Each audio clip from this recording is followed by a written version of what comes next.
EVs catch fire less often than all other car types. Just look at the chart. You've probably seen it. It shows approximately 25 fires per 100,000 EVs, 1,530 fires per 100,000 ICE cars, and 3,500 fires per 100,000 hybrids, roughly. And at first glance, it looks like a complete victory for electric vehicles. EVs appear to catch fire far less often than gasoline cars, and hybrids appear to have the highest fire rate of all. And those are probably correct. The chart has been shared thousands of times, including on this channel in previous stories about EV car fires. The problem is, this viral chart should not be treated as gospel. The figures are not based on a complete national census of every vehicle fire in the United States.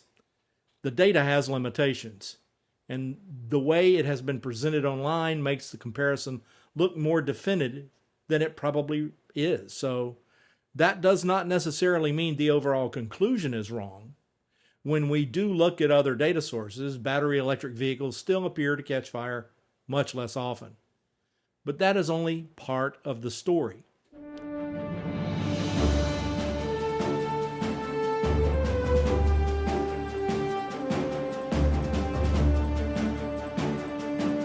The other part happens when an EV fire does occur, and whether fire departments are aware of newer tools designed to control them.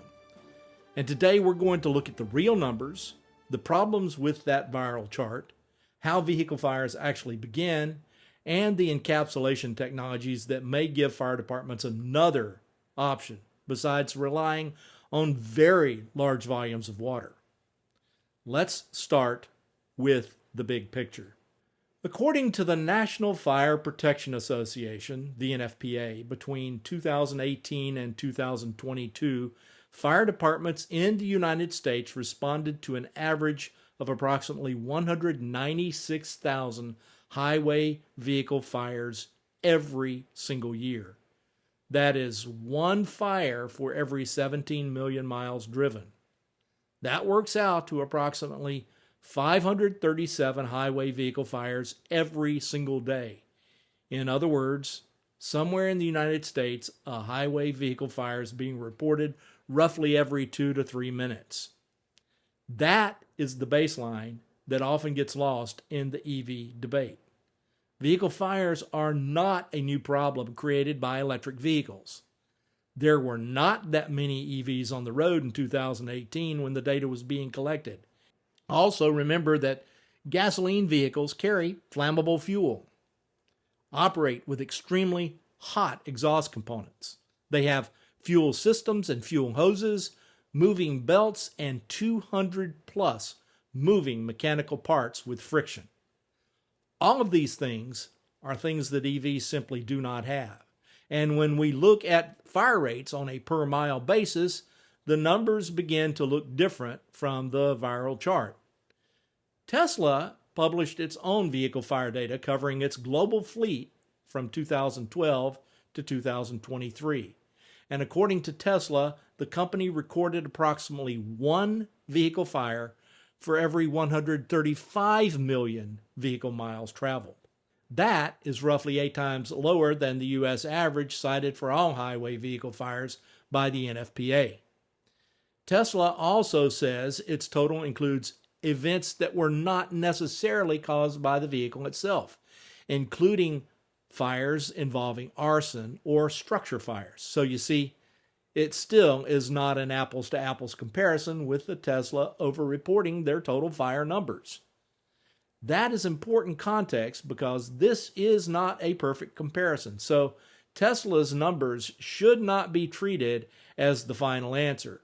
It's just one piece of the evidence. But the broader direction is consistent.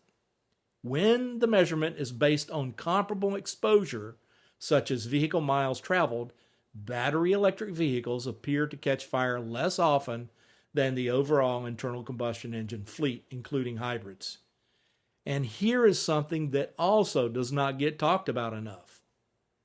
Over the past decade, millions of vehicles have been recalled specifically because of fire risks. In many of those cases, the fix is a relatively simple fix, a wiring repair, a software update, a new module, or even a fuse. Yet a large number of those cars are still out there unrepaired. When owners bring them in and get the recall work done, a lot of these fires simply would not happen. A straightforward dealer visit can prevent a complex and dangerous problem. And that brings us back to the viral chart. The chart most commonly shared online is generally associated with an analysis using National Transportation Safety Board data and vehicle sales figures from the Bureau of Transportation Statistics. The problem is that the NTSB data does not systematically record every vehicle fire in America. Period. The agency investigates selected transportation incidents, often serious incidents, high-profile incidents, or incidents involving technology that deserves further study. That is what the NTSB is designed to do. But that also means the NTSB records are not a complete national database of every vehicle fire. If those incident counts were used to calculate national fire rates, the final numbers may be incomplete. There's another issue. The chart compares fire counts with vehicle sales figures, but vehicles sold are not the same thing as vehicle miles traveled. That is also an important distinction. What counts as a fire is also important. Are minor fires counted the same way as a vehicle fully involved in flames? Are fires caused by a collision included? Are fires caused by arson included? And are hybrids being compared consistently with both gasoline and battery electric vehicles? These questions do not prove that the chart is false, but they do show that the chart should not be treated as a complete national study. The National Fire Protection Association has also acknowledged that the United States does not yet have a perfect system for tracking EV fires separately from other vehicle fires. At the same time, there is no current evidence showing that battery electric vehicles are more likely to be involved in fire than an internal combustion engine vehicle. So the most accurate conclusion is this: the viral chart may be directionally consistent with other evidence, but its methodology is not strong enough to treat it as gospel. Now, according to fire data from sources including the NFPA and the U.S. Fire Administration, the leading cause of highway vehicle fires is mechanical failure or malfunction. Depending on the specific study and reporting year, mechanical failure accounts for approximately 40 to 45% of all vehicle fires. That can include leaking fluids, worn components, overheated parts, failed bearings, or other mechanical problems. Electrical failure or malfunction is another major category, accounting for approximately 20 to 25% of vehicle fires. That can include damage to wiring, electrical shorts, or failures in electrical components. Here's the interesting thing. Collisions and vehicle overturns account for a much smaller share of the total number of vehicle fires, approximately 3 to 5% of the data cited here. But collisions are extremely important when we look at fatalities. Although crashes cause a relatively small percentage of fires, they account for approximately 50% of the deaths associated with highway vehicle fires. Arson also counts for another portion of vehicle fires, generally around 8% in the data cited by these agencies. And most vehicle fires begin around the engine compartment, the running gear, or the wheel area. So when someone says a vehicle just caught fire, there's usually an underlying cause. It may not be obvious to the driver, but it is typically connected to mechanical failure, electrical failure, collision damage, overheating, or deliberate ignition.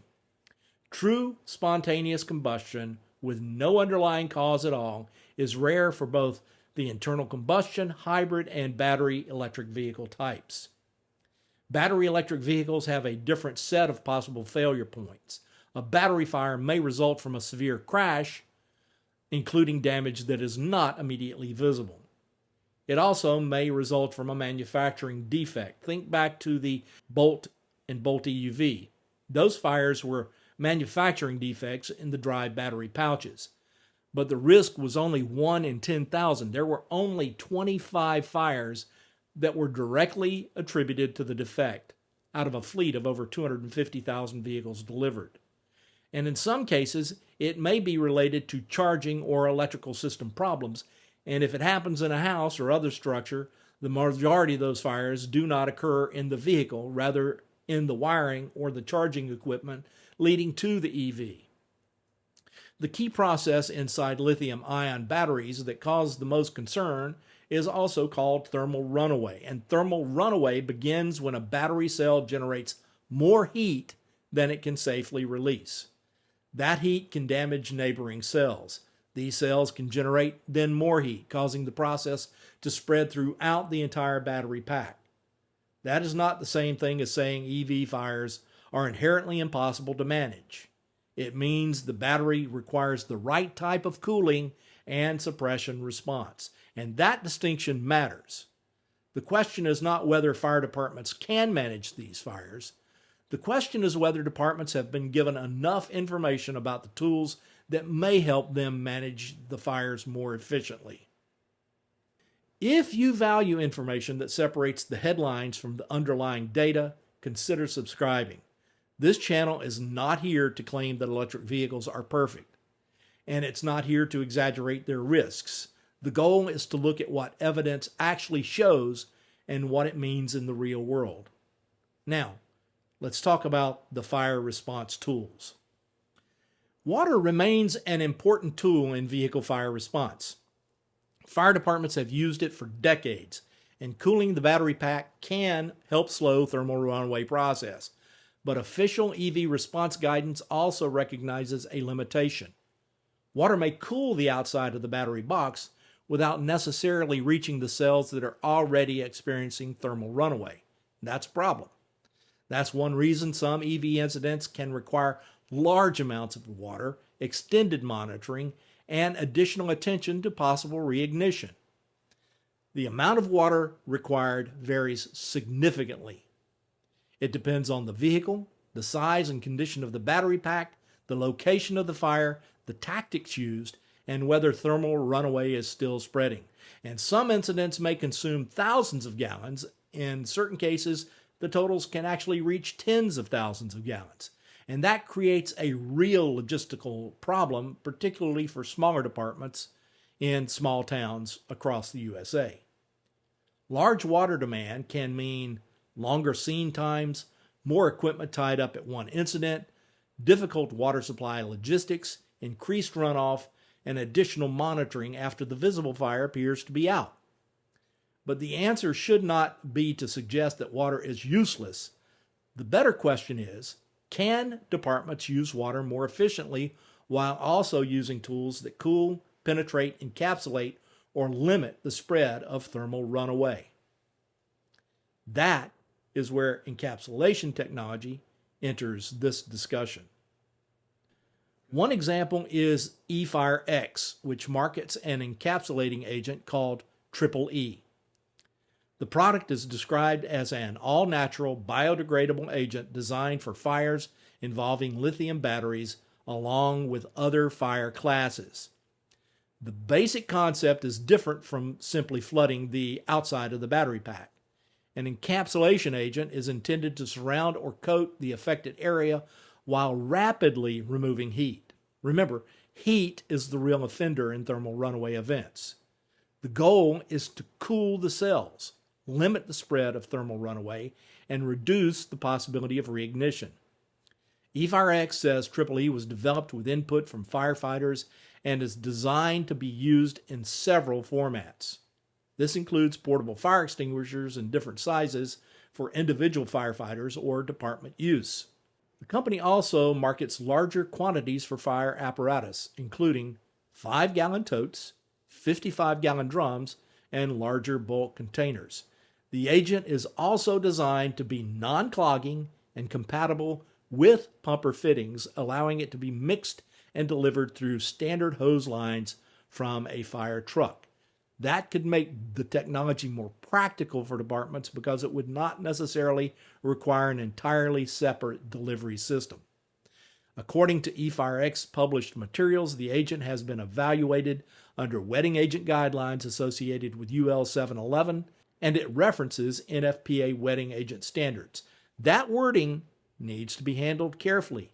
Being tested or recognized under a wetting agent standard is not the same thing as receiving blanket certification that guarantees the product will control every type of EV battery fire, but it is a start. The company also reports rapid knockdown, reduced heat, control of off-gassing, reduced water demand, and reduced reignition risk in demonstrations and real-world incidents. These are important claims, but they are still claims that fire departments should evaluate through controlled testing, independent verification, and department-specific training. The point is not that E-Fire-X is magic. A fully involved battery pack remains a serious fire event. The point is that encapsulation agents are designed to address the central problem, removing heat and limiting the progression of thermal runaway. And E-Fire-X is not the only technology being discussed. Departments should and could also evaluate fire blankets, under vehicle cooling systems, battery access tools, thermal imaging procedures, and other suppression agents similar to those offered by E-Fire-X. The technology is only useful if firefighters know it exists, understand how it works, and have tested it before an emergency occurs. That is where the information gap becomes important. Many fire departments are working with limited budgets, limited training time, and equipment decisions that must be justified carefully. A department can be aware of traditional water-based approach, but not familiar with newer encapsulation products, fire blankets, or cooling technologies. That is why fire departments should not simply wait for EV ownership to increase and then react under pressure. They should be asking these questions.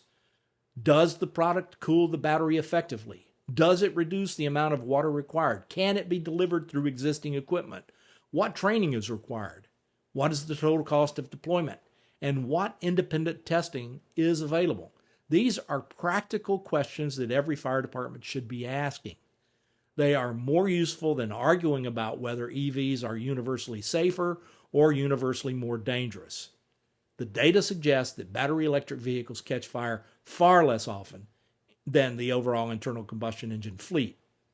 And with self-driving technology in the majority of the EV fleet, accident rates are going to be lower, thereby reducing fire risk and crashes even more. But when a battery fire does occur, departments need accurate information and a range of tools to deal with the fire. Encapsulation technology may be one of those tools. So where does that leave us? First, the broader evidence still points toward battery electric vehicles catching fire less often than internal combustion engine vehicles. That's just the way it is. Tesla's published fleet data, international data, and other comparisons all point in that general direction. Second, the viral chart showing 25 fires per 100,000 for EVs, 1,530 fires per 100,000 for gasoline vehicles, and nearly 3,500 per 100,000 for hybrids should not be treated as a complete national database. It is not the gospel. There's no peer-reviewed data to back the claims, and therefore it's only apocryphal.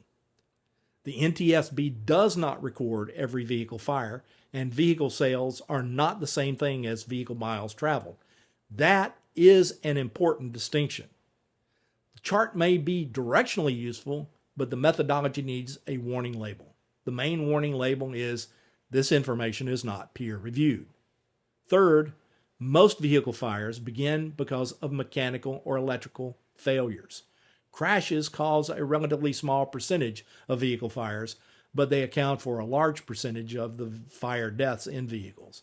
And finally, EV battery fires are not a reason to claim that fire departments cannot manage them. Fire departments should know about the tools available to them.